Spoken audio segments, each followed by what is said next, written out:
So how do you go from just an idea to a full-blown, functioning marketplace app in only a few months?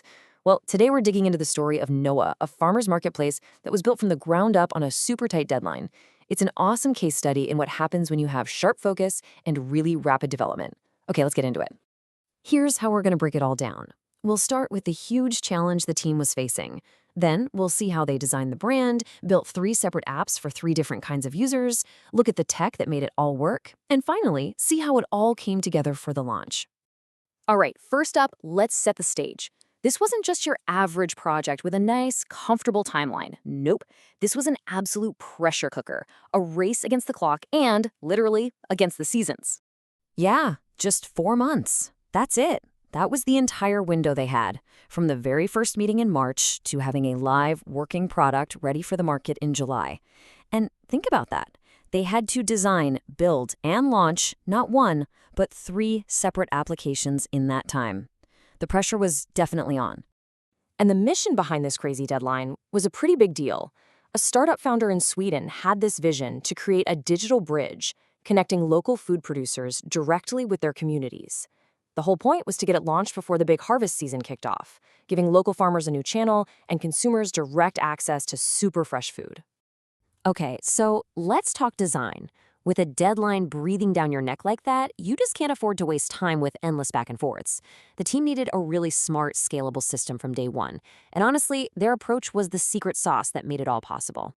The key to getting both speed and quality, it all came down to creating a comprehensive UI kit. Now, if you're not familiar, just think of it like a big box of digital Lego bricks. By creating this library of reusable buttons, forms, and all the other little design pieces, the team could build out consistent screens and interfaces like lightning across all 3 apps. And their branding principles were just so strategic. They went with this clean, neutral color palette, mostly whites and grays with a pop of orange. This was brilliant because it meant the farmers' own vibrant photos of their products were the real stars of the show. The whole UI was minimal and versatile, so it worked with any farmer's personal brand. Plus, by sticking to native iOS and Android design guidelines, they made sure the apps felt familiar and intuitive to users from the moment they opened them. All right, let's shift over to the development and see how they took this one big idea and smartly split it into 3 completely separate, purpose-built apps. This was definitely not a one-size-fits-all kind of project. See, the platform needed to serve 3 totally different groups of people, and each one had their own unique needs. You had the consumers, the people buying the food, you had the producers, the farmers selling it, and then you had the administrators, the team managing the whole marketplace from behind the scenes. So, for the consumer, the experience was all about making it super easy and maybe even fun to find local food. You could sign in quickly with social media, which is great. You could search for what you wanted in a search bar or, and this is cool, use an interactive map to find farms near you. They also added practical stuff like downloadable receipts and a unique rating system to help build trust. Now, for the producers, this is where the team really showed some serious insight. They understood that farmers are not sitting at a desk all day, right? So they built a dedicated mobile app just for them. This meant a farmer could be out in the field and still manage their profile, add new products, and control their own pricing, all from their phone. And finally, holding it all together, you have the admin panel.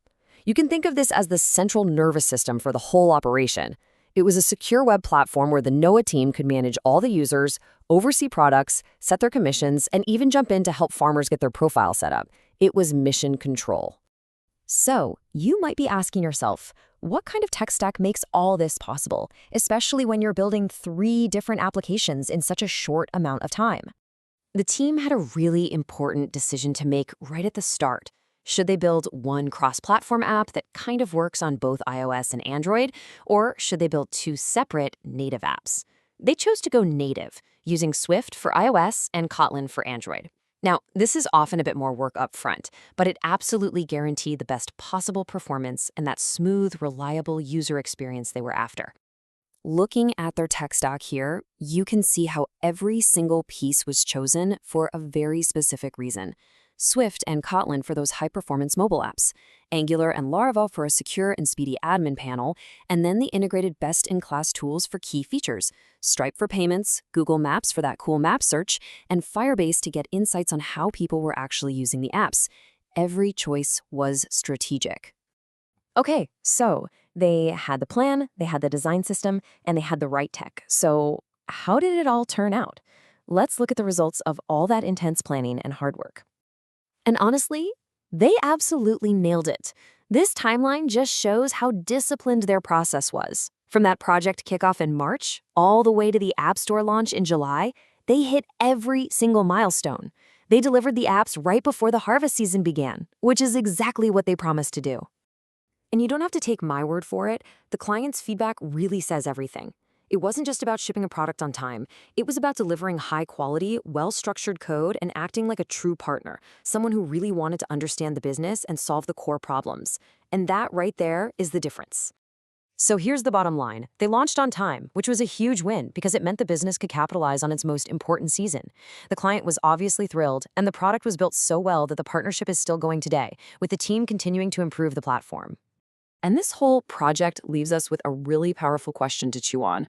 We often think of constraints like a tight deadline as just a negative pressure. But the story of Noah shows us something else entirely. It makes you wonder, how can constraints actually become the very thing, the catalyst, that forces the clarity, the focus, and the innovation you need to create something truly great?